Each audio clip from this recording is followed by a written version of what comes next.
Welcome back to the Backyard Professor Live. This is a special Tuesday night live tonight. I had a remarkably interesting experience today, and it was a very disturbing one. And I would like to share that experience and my thoughts and my actions and my reactions to this experience and what I was doing when I had the experience. And then I pondered it tonight. And I found a couple of ideas in one of my very favorite authors, Alan Watts, because I remembered he was talking about something like what I actually experienced in one of his books. So I was browsing through my Alan Watts library and I did find the idea and the reference that I want to share. And so I'm going to share this experience and with the recognition that even this unpleasant physical occurrence that happened to me at work today is actually an aspect of daily spirituality as we meditate, ponder, think about just what in the Sam Hill is going on while we're alive. Why did this happen to me? I hate this. It wasn't fun. And yet, it turned into quite a little nifty lesson that I want to share with you, my audience. So, welcome everybody. Hey, Burl Bikes. Welcome, Wendy Rowland. Yes, Mark Crispin. Yeah, baby. You bring it out in me, Mark. Yeah, Lamb Chop. How you doing, my friend? Sam Hill is here. Yeah, what the Sam Hill is going on? That's kind of what I want to talk about tonight. I want to give a mini spiritual lesson based on an experience I had today. Now, I was at work minding my own business. We have a situation where we are refurbishing a building that we have acquired because we need to expand a little bit. We need more office spaces. So we're redecorating it, reconstructing it, right? Well, we had to turn the power off while the people try to get rid of all of the blown in insulation from the ceiling, and it's literally waist deep. I mean, it's a horrific mess. I'm very fortunate that I'm not in the building having to deal with that. Well, with the power being turned off, of course, and I did not know this until my uh, lawn keeper, the business that I have as a subcontractor under me, contacted me and said, "Dude, we are so sorry, but we did not realize it. Uh, the lawn over there on Tech Drive, it has not been watered for 10 days. It is burning up." And it froze my blood in my veins because that's what I'm responsible for is the facilities and their maintenance and their care. And it is a business commercial area. And so I have to keep it looking professional and good. I went over there 2 weeks ago and my heart sank. I had black spots, brown spots, 100 yards long by 10, 15 feet wide. I mean, it was a horrific scene, like Armageddon on the lawn. So I have been alternating the various zones, the sprinkler zones, to kind of bring it back. And I've been hand watering a lot of the really, really bad spots while I have the sprinklers on in other areas. And I've been doing pretty good. I've saved the lawn. Today, while I was out, and I saved all of the bushes, the landscaping. Now we bought this building to replace the roses. The rose bushes are incredible. To replace those would cost us $20,000. And there's like 75 of them all around this building, and they are absolutely delightful. Hundreds of roses on every bush. It's phenomenal. So I've been saving those.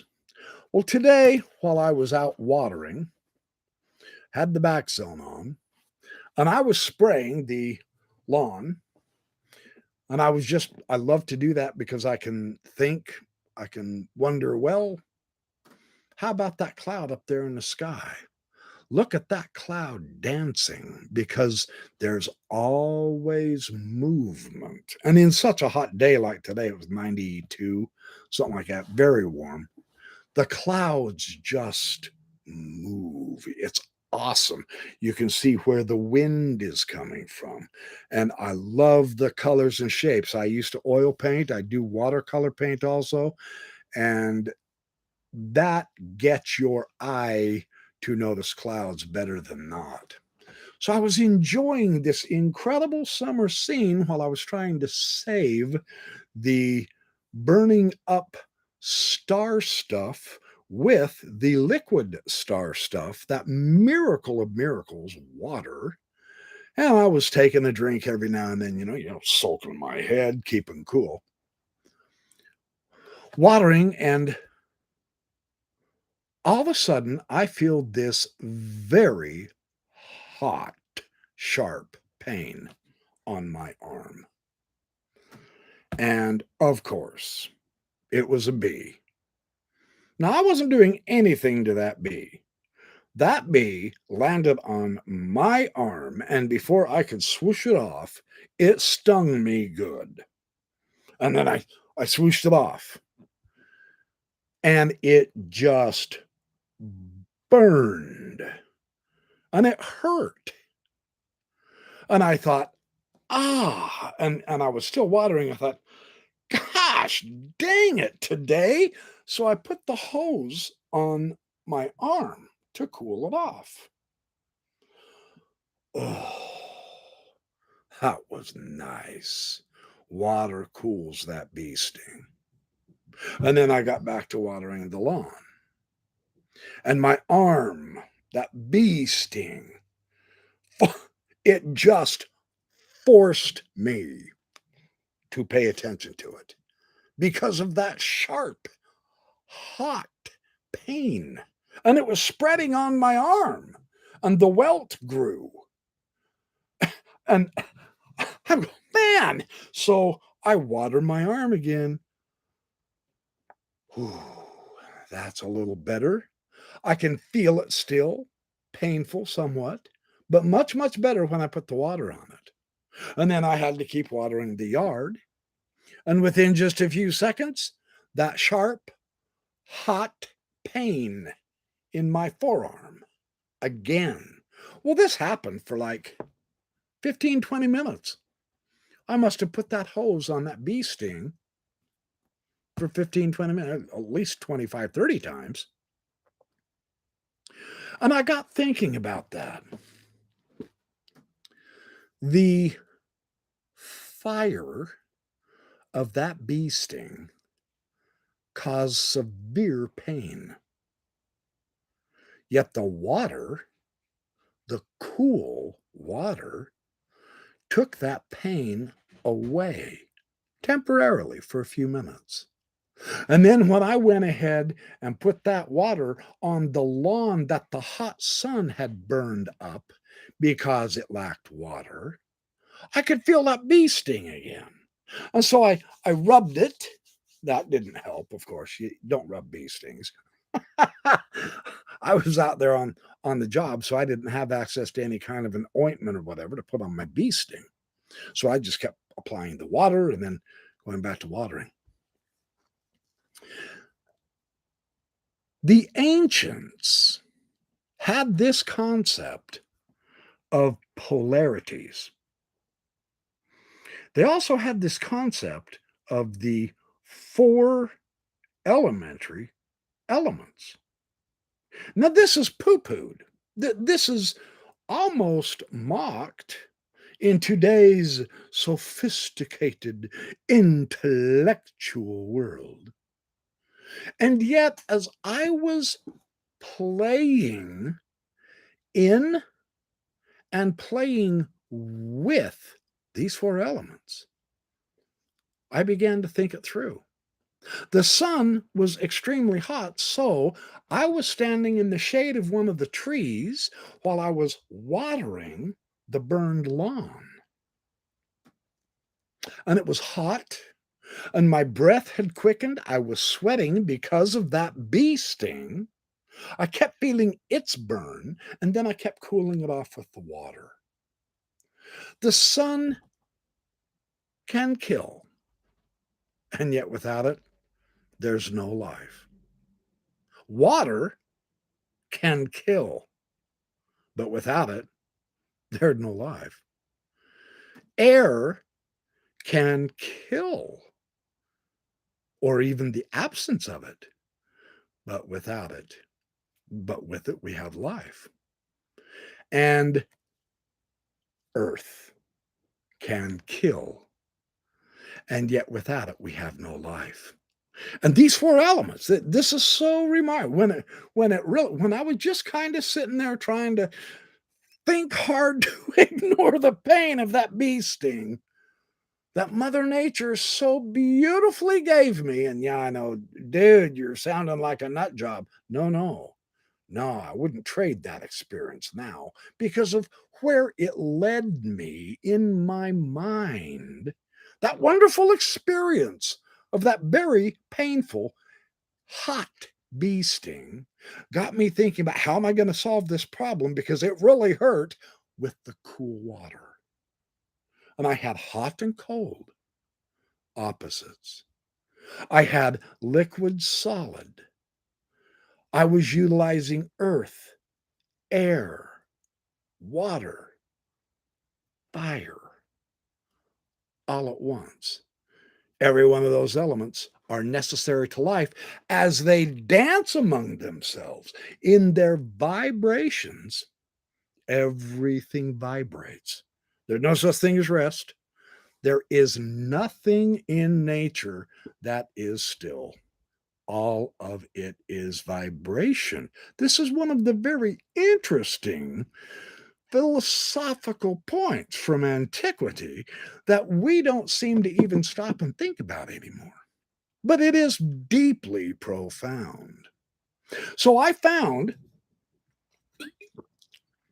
this theme of by my experiencing these opposites with the four elements today in a very natural, realistic adventure of an experience, I thought about, hey, Alan Watts in one of his books has a discussion that I've read recently. And so I went and looked through my Alan Watts library, and sure enough, I found it. But before I do, I want to share an idea from another book, Spiritual Literacy. This book was given me by my dear friend, a Unitarian minister, Reverend Jackie. And this is how to read the sacred in everyday life. And it means it, everyday life. It's a fantastic book. It's fun. It really is. It's adventuresome. Frederick and Mary Ann Brusant with a foreword by Thomas More. I want to read one idea on page 45. Things make connections between everyday experiences and the world of deep meaning. They can point beyond themselves to the profound. And this, because of just a bee sting, led me into something spiritually profound this evening as I pondered my, quite frankly, rather miserable experience today. It was not fun. I would not volunteer to do it again tomorrow, but I did gain something from that bad experience that is truly vastly more valuable than if I never would have gotten stung. I would have never wandered in my mind through this labyrinth of grasping the fact that, gosh, I really am embedded in and am a part of, and I am using and I am experiencing all of the four elements that the ancients made such a big whoop to do about. It was huge in their philosophy, especially the Hermetic materials. If you've ever read Walter Scott's translation of the Hermetic texts or G.R.S. Mead, I mean, wow, they're fabulous. But they really discuss and emphasize the abundance of each one of the four elements as the four natural elements in creation, how they help create life, and how they interweave, intermix their powers and their strengths, their combined properties and their single properties. And it is an aspect of opposites which come together, join into union. And Jung was huge on this. The Conjunctionis text of Jung is it's huge, like 800 pages. The Mysterious Conjunctionis is all about this idea of the opposites and the joining of opposites, and how it's necessary to have the opposites. And Joseph Campbell, in his analysis of many of the fantastic mythological stories handed down from antiquity through the ages to us, and which we, of course, promptly ignore like a bunch of idiots, when those stories give us the basis of a real universal spirituality which overlaps our everyday lives. Let me read this selection. It's just a couple of pages.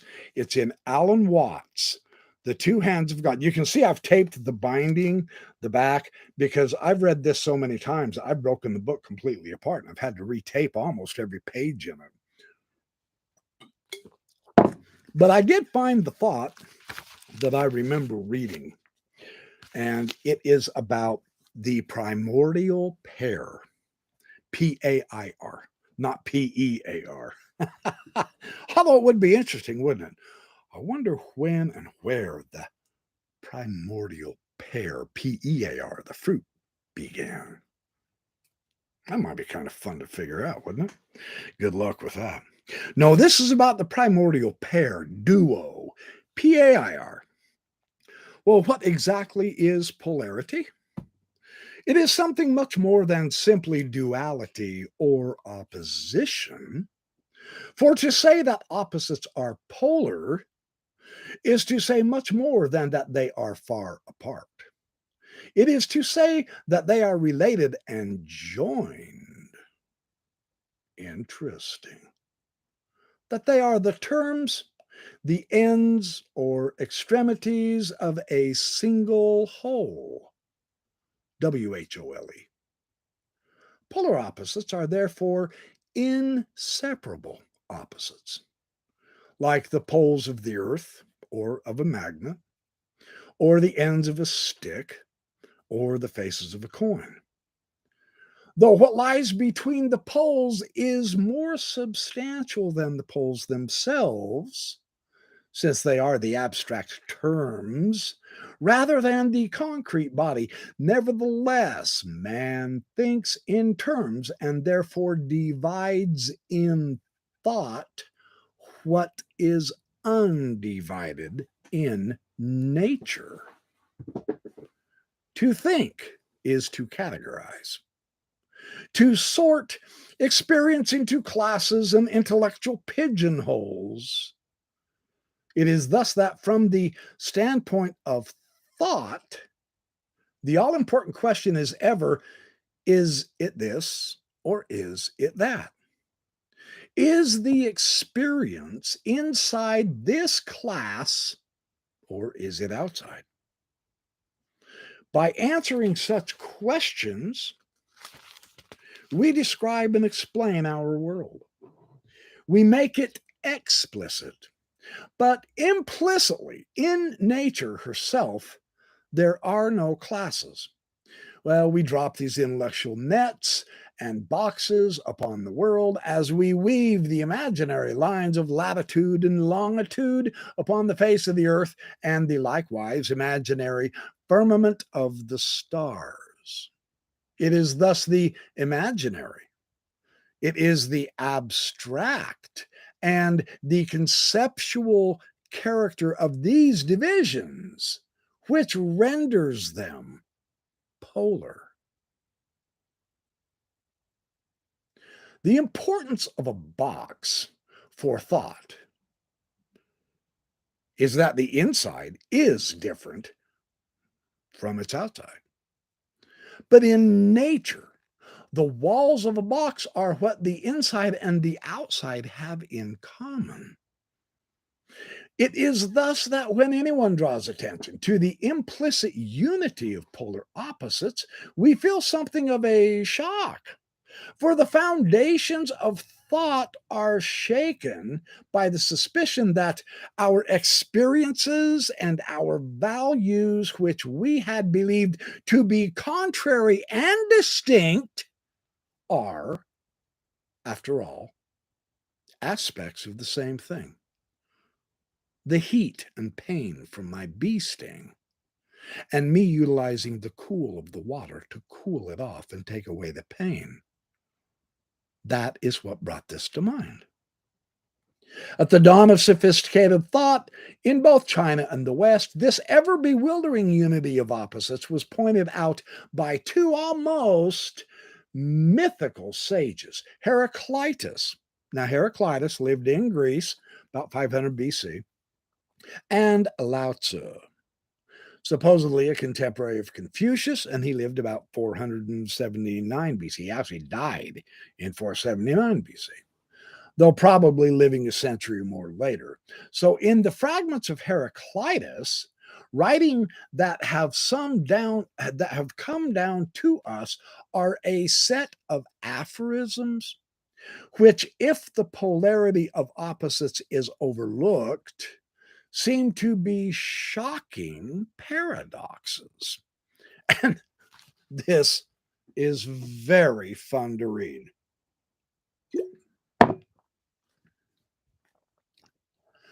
Time as a child moving counters in a game. The royal power is a child's. Or take this one. War is both father and king of all. Some he has shown forth as gods, and others as men. Some he has made slaves, and others free.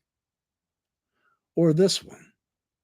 It should be understood that war is the common condition, that strife is justice, and that all things come to pass through the compulsion of strife. And this one, Homer was wrong in saying, would that strife might perish from amongst gods and men. For if that were to occur, then all things would cease to exist. Or this one, opposition brings concord. Out of discord comes the fairest harmony. I can testify to that based on my bee sting experience. The painful heat and then the cooling, soothing water.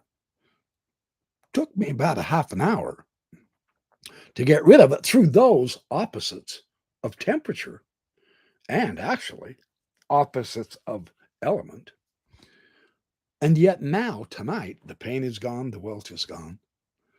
But I can put this into a somewhat sort of a spiritual lesson of just an everyday occurrence that did not happen to be so pleasant. And now I am having a delightful evening sharing with you, my audience, this spiritual insight utilizing one of my very favorite authors, Alan Watts, one of my favorite gurus. In the history and climate of Western thought, Heraclitus stands somewhat alone. For a philosopher in which it is one and the same thing to be living or dead, awake or asleep, young or old, does not seem to offer any directives for action, that is, for making choices. For us, the master philosopher is not Heraclitus, but Aristotle, who insists that all action is choice and that the will never moves into action save to choose some good in preference to some evil, even if the choice be mistaken. By and large, Western culture is a celebration of the illusion that good may exist without evil, light without darkness, and pleasure without pain. And this is true of both its Christian and secular technological phases. Here or hereafter, our ideal is a world in which there shall be no more death, neither sorrow nor crying, neither shall there be any more pain, for the former things are passed away. So, to give credit where credit is due, it has been a grand illusion. Yet, for those whose common sense is still based on the logic of Aristotle, it is difficult to appreciate that the foundations of Chinese culture rest upon the polar view of light and darkness. Compare then with Heraclitus the words of Lao Tzu. When everyone recognizes beauty as beautiful, there is already ugliness. When everyone recognizes goodness as good, there is already evil. To be and not to be arise mutually. Difficult and easy are mutually realized. Long and short are mutually contrasted. High and low are mutually posited. Before and after are in mutual sequence. Fascinating how just a an incident that I did not want to happen happened. And it was painful. And it really did somewhat disrupt my my work, my routine, my day, my attitude. I was kind of gripey about it. And, oh, that stupid bee. And oh, that feels so good to put the hose on it. But I've really got to finish watering the lawn. So I go back to watering the lawn and so on and so forth. And yet, out of this, my brain, my mind, my spirit was able to think back on all of the stuff I've read in philosophy and history and physics and all that jazz, and recognize that it's not primitive thought, that these ancients understood the four elements of creation in their terminology. And the reason they are four elements of the creation and of all things out there is because every element of those four must be had for there to be life. Heat, cool, wet, dry, solid, liquid, gas. It's amazing how the interaction of all of these bring about the entire cosmos.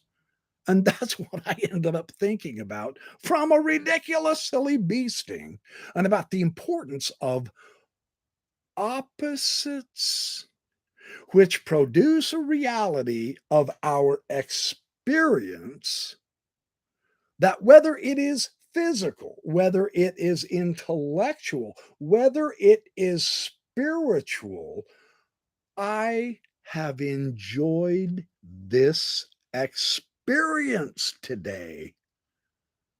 And the only other question I have before I'll close out for tonight is, was it an accident Or was the universe saying, shirts, I'm going to keep your mind on that which matters most so that you can continue sharing ideas with your audience?